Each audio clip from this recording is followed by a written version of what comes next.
सांगली शिक्षण संस्थेच्या यूट्यूब चॅनलमध्ये तुम्हा सर्वांचं स्वागत। आज आपण इयत्ता 8वी मधील विज्ञान विषयातील पाठ क्रमांक 1 सजीव सृष्टी आणि सूक्ष्मजीवांचे वर्गीकरण म्हणजेच living world and classification of microbes याचा अभ्यास करणार आहोत। विद्यार्थी मित्रांनो, आपल्या अवतीभोवतीची जी सर्व सृष्टी आहे ती 2 गटांमध्ये विभागली गेली आहे। एक आहे सजीव आणि दुसरे आहे निर्जीव। सजीव म्हणजे ज्यामध्ये जीव आहेत, विचार लिव्हिंग, आणि निर्जीव ज्यामध्ये जीव नाहीत ते सर्व निर्जीव म्हणजेच नॉन लिव्हिंग।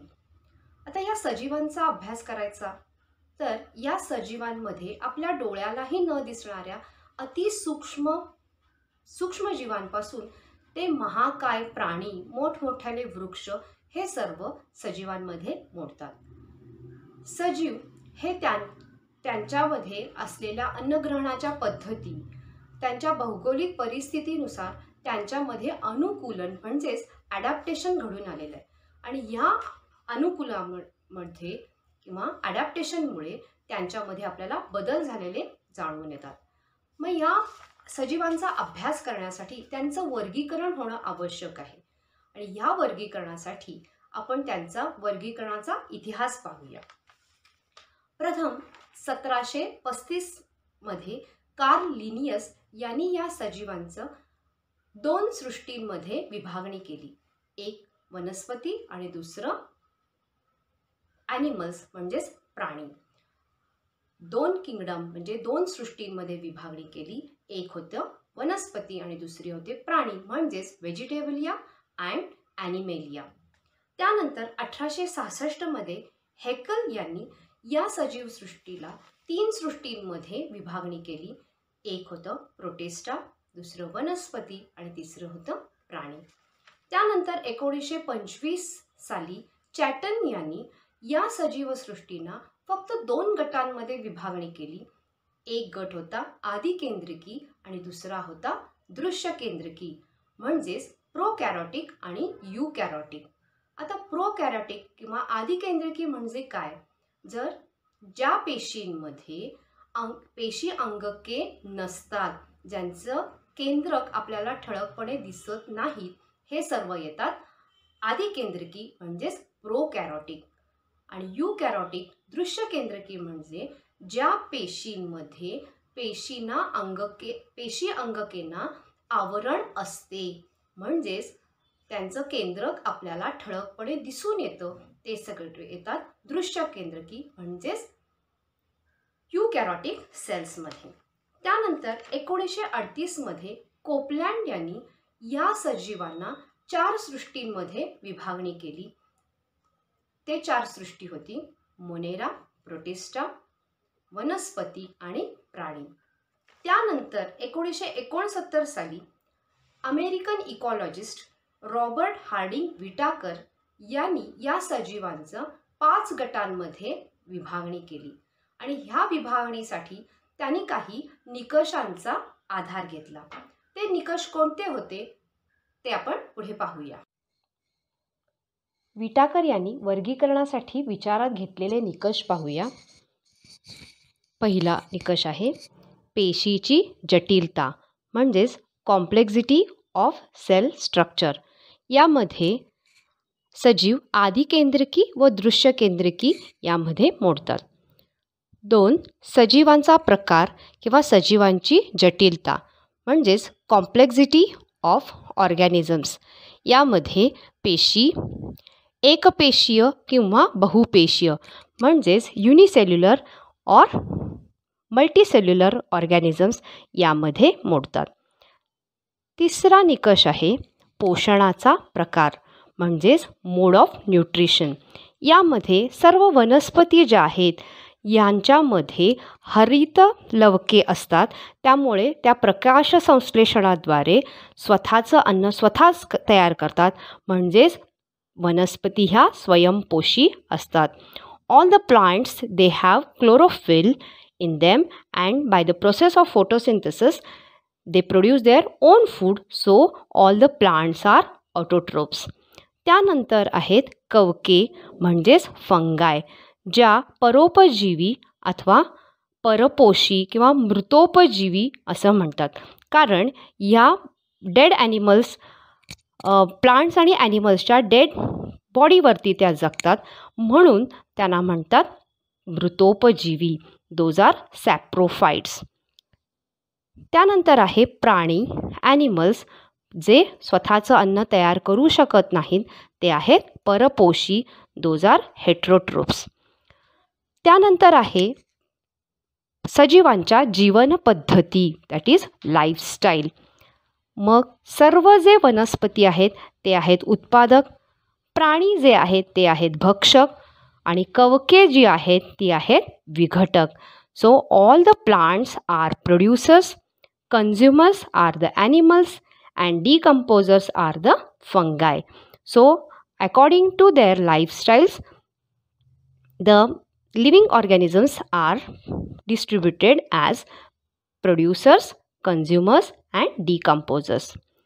त्यानंतर निकष आहे वर्गानुवंशिक संबंध, दॅट इज फोटोजेनेटिक रिलेशनशिप. म्हणजे पेशींची रचना आदिकेंद्रिकी ते दृश्यकेंद्रिकी आणि एकपेशीय ते बहुपेशीय, म्हणजेच प्रोकॅरोटिक टू यूकॅरोटिक आणि unicellular to multicellular organisms are considered in दिस.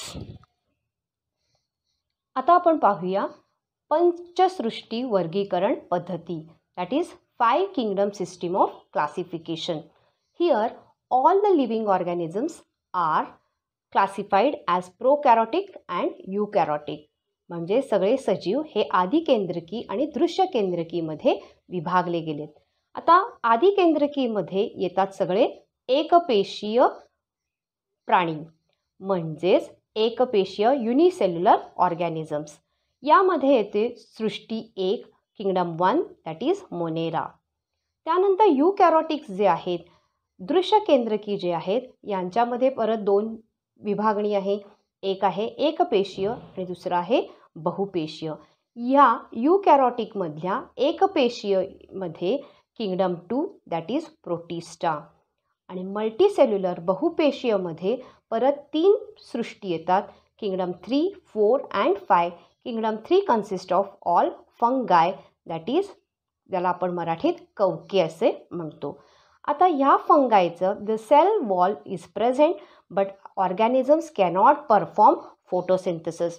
यामध्ये या पेशींमध्ये पेशी भित्तिका असते, पण यामध्ये प्रकाश संश्लेषण होत नाही. त्यानंतर सृष्टी 4 consist of all plants that is वनस्पती. यामध्ये पेशींना भित्तिका असते आणि हे स्वयंपोषी आहे, ते प्रकाश संश्लेषणाद्वारे स्वतःचं अन्न स्वतः तयार करतात. त्यानंतर सृष्टी 5 आहे ॲनिमेलिया, म्हणजेच प्राणी. यामध्ये the cells don't have the cell wall, म्हणजे पेशींना पेशी भित्तिका नसते. आता ह्या इयत्तेमध्ये आपण सृष्टी 1, 2 आणि 3चा अभ्यास करणार आहोत. पुढच्या इयत्तांमध्ये आपण सृष्टी 4 आणि 5 यांचा अभ्यास करणार आहोत. आता आपण सृष्टी 1 मोनेरा याचा अभ्यास करूया. तुम्ही जर दही किंवा ताकाचा एक लहान थेंब घेतला आणि तो पाण्यामध्ये मिसळून त्याचं विरलन केलं आणि त्याचा एक थेंब आपण सूक्ष्मदर्शीमधनं जर पाहिला तर आपल्याला काय दिसेल, तर आपल्याला हालचाल करणारे लहान काडीसारखे आपल्याला सूक्ष्मजीव दिसतील. मग हे सूक्ष्मजीव कोणते आहेत, तर ते आहेत लॅक्टोबॅसिलस जीवाणू. लॅक्टोबॅसिलस जीवाणू हा आपल्या दही किंवा ताकामध्ये असतो. हा लॅक्टोबॅसिलस हा सृष्टी 1 मोनेरामध्ये मोडतो. आता या सृष्टीमध्ये येणारे लक्षणं काय आहेत बघूया. सो दे आर युनिसेल्युलर, म्हणजेच ते एकपेशीय आहेत. त्यानंतर they are autotrophic or heterotrophic, ते स्वतःचं अन्न स्वतः तयार करतात, स्वयंपोषी आहेत किंवा ते परपोषी आहेत. काही त्याच्यातले ऑटोट्रोपिक आहेत तर काही हेट्रोट्रोपिक आहेत. These are prokaryotic cells. यामध्ये cells are without distinct nucleus or the cell organelles.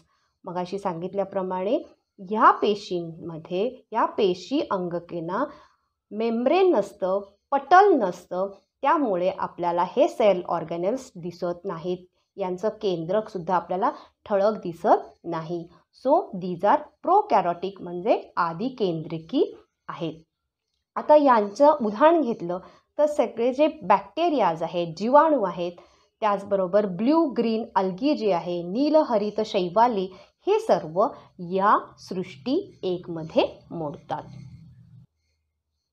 आता पाहूया आपण सृष्टी 2 प्रोटिस्टा. या प्रोटिस्टामध्ये आपल्याला जर पावसाळ्याच्या दिवसामध्ये डबक्यातील पाण्याचा एक थेंब जर आपण सूक्ष्मदर्शी घालून बघितला तर आपल्याला अनियमित आकाराचे सूक्ष्मजीव हालचाल करत असलेले दिसतील. हे सजीव म्हणजेच काय आहेत तर अमिबा. आता ह्याची लक्षणं काय आहेत बघूया. तर पहिलं लक्षण आहे युनिसेल्युलर अँड यूकॅरोटिक. सो हे सगळे आहेत एकपेशीय आणि दृश्य केंद्रकी. Eukaryotic means what?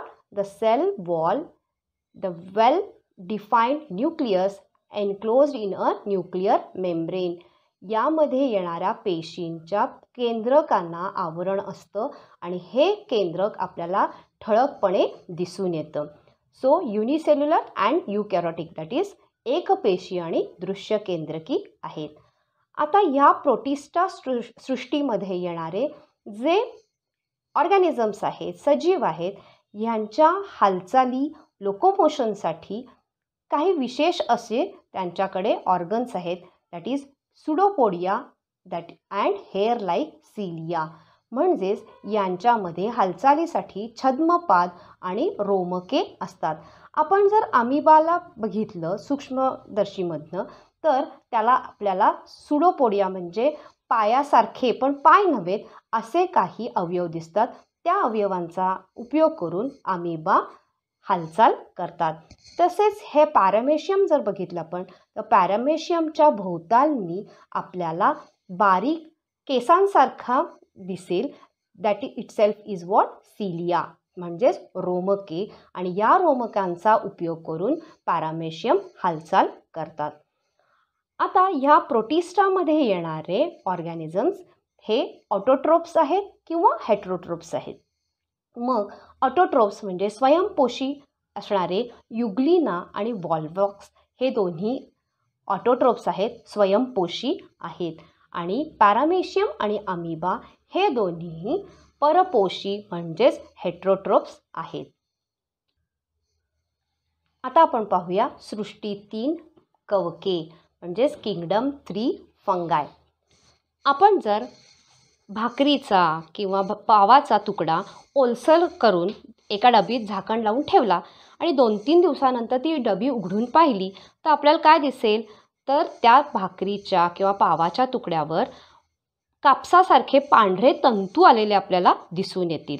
आणि या तंतूंचा जर काचपट्टीमध्ये घेऊन आपण सूक्ष्मदर्शीच्या सहाय्याने जर निरीक्षण केलं तर ते अशा पद्धतीनं आपल्याला ती कवक म्हणजेच फंगाय दिसतील.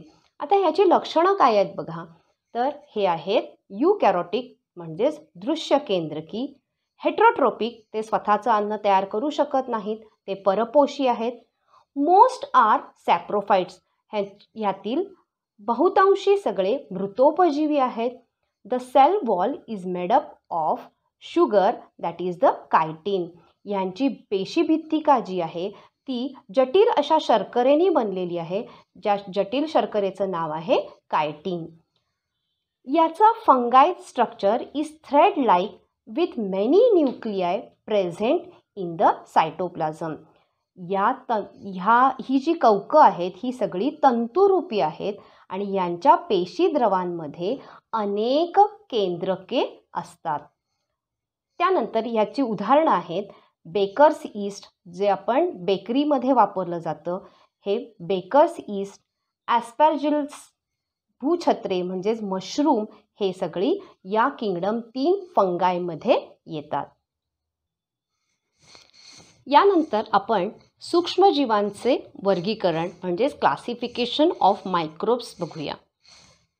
पृथ्वीवरील एकूण सजीवांमध्ये सर्वाधिक संख्येने हे सूक्ष्मजीव आढळतात. मग यांच्या वर्गीकरणाकडे जाण्याच्या अगोदर आपण त्यांच्या आकाराबद्दल थोडासा अभ्यास करूया. 1 मीटर बरोबर 10⁻⁶ मायक्रोमीटर आणि 1 मीटर बरोबर 10⁹ नॅनोमीटर. ह्या एककामध्ये या सूक्ष्मजीवांचा आकार सांगितला जातो. आता हे जे सूक्ष्मजीव आहेत, मायक्रो ऑर्गॅनिझम्स आहेत, दे आर क्लासिफाईड इंटू प्रोकॅरोटिक आणि युकॅरोटिक. त्यांच्या आदिकेंद्रकी आणि दृश्यकेंद्रकीमध्ये विभागणी केली गेली आहे. यामध्ये येणारे आदिकेंद्रकीमध्ये येणारे आहेत सगळे जीवाणू म्हणजेच बॅक्टेरिया आणि युकॅरोटिकमध्ये परत 3 विभाग आहेत. एक आहे प्रोटिस्टा म्हणजेच आदिजीवी, फंगाय म्हणजेच कवके आणि अल्गी म्हणजेच शैवाले. आता आपण एक एक करून ह्या सगळ्यांचा अभ्यास करूया. आता पहिल्या सूक्ष्मजीव जीवाणू बॅक्टेरियाबद्दल आपण समजून घेऊया. ह्याचा आकार हा साधारण 1 मायक्रोमीटर ते 10 मायक्रोमीटर एवढा असतो. इथे आपण वेगवेगळ्या आकाराचे जीवाणू, मग त्यात गोलाणू आहेत, दंडगोलाणू आहेत, दंडाणू आहेत, अशा वेगवेगळ्या आकाराचे इथे बॅक्टेरिया आपण बघू शकतो. आता याची गुणधर्म बघूया किंवा लक्षणं बघूया. पहिलं आहे unicellular. So all bacteria are unicellular. हे एकपेशीय आहेत. They live independent or in colonies. ते स्वतंत्र राहतात किंवा समूहाने राहतात. These are prokaryotic. So the cell organelles are absent. हे जे जीवाणू आहेत, बॅक्टेरिया आहेत, हे सगळे प्रोकॅरोटिक सेल्स आहेत. यामध्ये the cell organelles are absent. पेशी अंगके, पेशी केंद्रक हे यामध्ये दिसून येत नाही. Then they reproduce by binary fission. यांचं प्रजनन द्विखंडन पद्धतीने होते. आता द्विखंडन पद्धती किंवा बायनरी फिजन म्हणजे काय, तर इथे आपण आकृतीच्या सहाय्याने बघू शकतो की इथे आपल्याला अमिबा दिलेला आहे. हा अमिबा 2 विभागामध्ये त्याचं खंडन होतं, द्विखंडन होतं. एका अमिबामधून 2 अमिबाची निर्मिती झालेली आहे आणि परत हा प्रत्येक अमिबा 2 अमिबांना जन्मास घालतो. म्हणजेच एकाचे 2 आणि 2चे 4 आणि 4चे 8 असे ह्यांचं द्विखंडन पद्धतीनं प्रजनन होतं. आणि हे प्रजनन, हे reproduction is such a vigorous, हे इतकं झपाट्यानं होतं की ते स्वतःला 20 मिनिटामध्ये त्यांची संख्या दुप्पट होते. सो हे सर्व आहेत जीवाणू बॅक्टेरियाची लक्षणे. आता पाहूया आपण प्रोटोझोआ म्हणजेच आदिजीव. यांचा आकार साधारण 200 मायक्रोमीटर एवढा असतो. याची लक्षणं बघूया. They are found in soil, fresh water, C water, body of other organisms. म्हणजे हे आदिजीव मातीमध्ये, गोड्या पाण्यामध्ये किंवा समुद्रात किंवा इतर सजीवांच्या शरीरात आपल्याला आढळून येतात. दे कॉज डिसीजेस म्हणजेच दे आर पॅथॉजेनिक. म्हणजेच हे रोगकारक, रोगास कारणीभूत असे असतात. They are unicellular and युकॅरोटिक.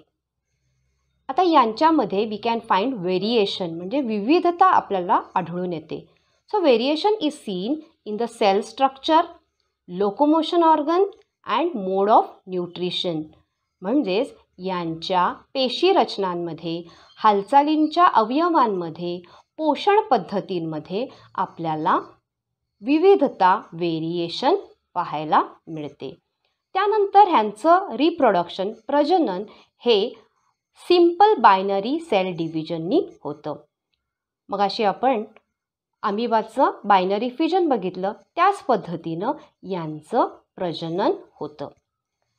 या प्रोटोझोआमध्ये येणारी उदाहरणं आपण काही बघूया. अमिबा आणि paramecium. Amoeba and paramecium are the protozoa. They live free living and found in dirty water. हे काय आहेत? मुक्त राहणारे आणि घाणेरड्या पाण्यामध्ये किंवा डर्टी वॉटरमध्ये ते आपल्याला पाहायला मिळतात. Next comes the entamoeba histolytica. These causes amoebiasis म्हणजे आमांश होण्यासाठी कारणीभूत असणारा हा काय आहे? आदिजीव आहे. त्यानंतर आहे प्लास्मोडियम वायवॅक्स दॅट कॉजेस मलेरिया. या प्लास्मोडियम वायवॅक्समुळे इथे आपण बघू शकतो आकृतीमध्ये प्लास्मोडियम, दिस कॉजेस मलेरिया. आणि त्यानंतर आहे युग्लेना दॅट इज द ऑटोट्रोपिक. हे युग्लेना पण आदिजीवमध्ये प्रोटोझोआमध्येच मोडतात आणि ते ऑटोट्रोपिक आहेत, स्वयंपोषी आहेत. आता आपण फंगाय कवकेंबद्दल अभ्यास करूया. यांचा साईज आकार साधारण 10 मायक्रोमीटर टू 100 मायक्रोमीटर एवढा असतो. यांची वैशिष्ट्य बघूया. They are found in the decaying organic matter, dead bodies of plants and animals. म्हणजेच हे कुजणारे पदार्थ किंवा वनस्पती आणि प्राण्यांच्या शरीरांमध्ये जे कार्बनी पदार्थ आहेत यामध्ये ते आढळून येतात. दीज फंगाय आर सॅप्रोफॅटिक म्हणजे ते मृतोपजीवी आहेत. Unicellular and some can be seen with the naked eyes. म्हणजेच हे जे कवके आहेत ही एकपेशी आहेत, पण काही त्यातले आपल्याला डोळ्यांना सुद्धा दिसू शकतात. दीज आर युकॅरोटिक म्हणजेच हे दृश्य केंद्रकी आहेत. They reproduce sexually or asexually by cell division or by budding in yeast. यांचं प्रजनन हे लैंगिक किंवा द्विखंडन पद्धतीने होते. इथे आपण याची उदाहरणं बघू शकतो. फंगायची candida, mushroom and yeast are the examples of this fungi. म्हणजेच कवकांची कॅन्डिडा, मशरूम आणि ईस्ट ही उदाहरणे आहेत. यानंतर आपण अल्गी म्हणजेच शैवाल्यांबद्दल अभ्यास करूया. यांचा आकार साधारण 10 मायक्रोमीटर ते 100 मायक्रोमीटर एवढा असतो. हे सगळे ॲक्वॅटिक म्हणजे पाण्यात पाण्यात राहणारे असे हे अल्गी शैवाल आहेत. These are eukaryotic, unicellular and autotrophic. हे सगळे दृश्य केंद्रकी, एकपेशीय आणि स्वयंपोषी असे आहेत. स्वतःचं अन्न ते स्वतः तयार करतात. So they are autotrophic. त्यानंतर ह्यांच्यामध्ये chloroplast is present. They carry out photosynthesis. म्हणजेच हे स्वयंपोषी आहेत म्हणजे ह्यांच्यामध्ये क्लोरोप्लास्ट आहे, हरित लवके आहेत आणि त्यामुळे प्रकाश संश्लेषणाच्या प्रोसेसनी ते स्वतःचं अन्न स्वतः तयार करतात. Few algae are unicellular, most are multicellular and are visible with the naked eyes. काही शैवाल ही एकपेशीय आहेत, पण अनेक शैवाल ही बहुपेशीय, अनेक पेशी आहेत आणि त्यामुळे आपल्याला ते आपल्या डोळ्यांनी दिसू शकतात. सो एक्झाम्पल्स क्लोरेला अँड क्लॅमायडोमोनास ही त्याची उदाहरणं आहेत. व्हायरस म्हणजेच विषाणू. यांचा आकार 10 नॅनोमीटर ते 100 नॅनोमीटर म्हणजे तुम्ही बघू शकताय की मगाचपर्यंत आपले जे सगळे होते ते मायक्रोमीटरमध्ये होते आणि हे व्हायरस मात्र नॅनोमीटर म्हणजे याच्यावरून आपल्याला हे किती सूक्ष्म असतात याची कल्पना येईल. हे जे व्हायरस आहेत, विषाणू आहेत, हे सगळे रोगकारक सूक्ष्मजीव आहेत. हे सूक्ष्मजीव सजीव आणि निर्जीवांच्या सीमारेषेत आढळतात. म्हणजे ते पूर्णपणे सजीव पण नाही आहेत आणि ते पूर्णपणे निर्जीव पण नाही आहेत.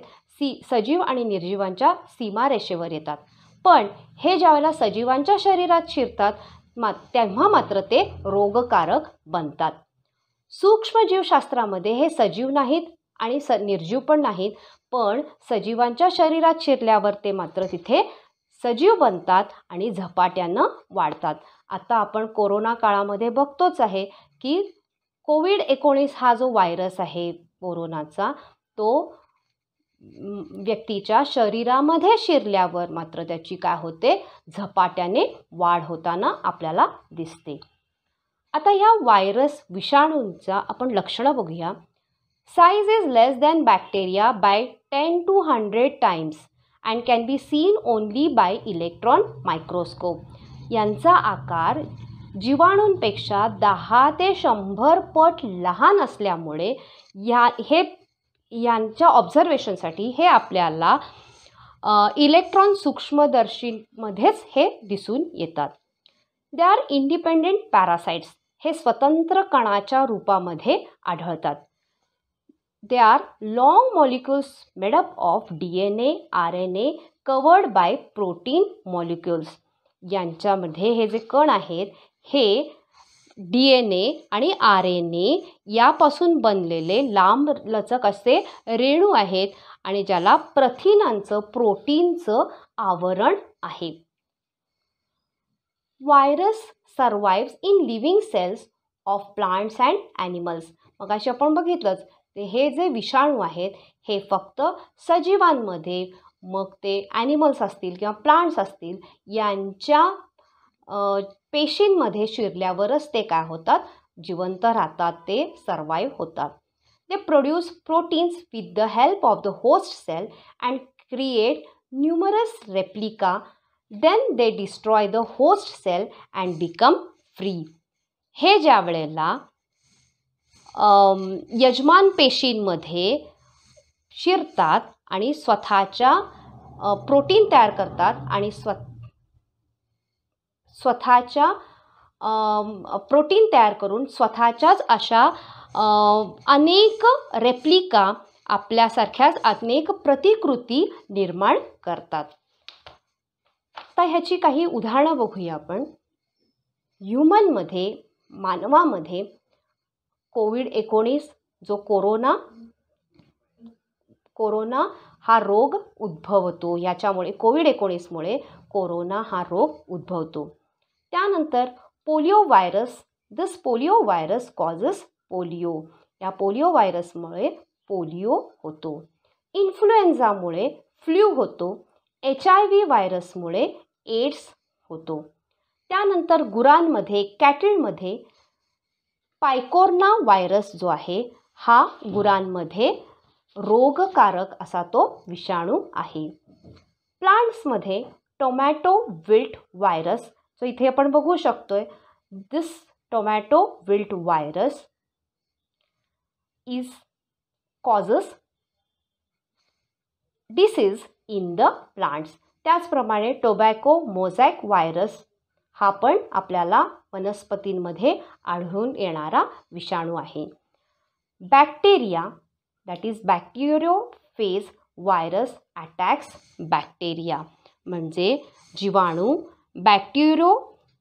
बॅक्टेरियोफेज हे विषाणू जीवाणूंवर हल्ला करतात. अशा प्रकारे आज आपण सजीवसृष्टी आणि सूक्ष्मजीवांचे वर्गीकरण याचा अभ्यास केला.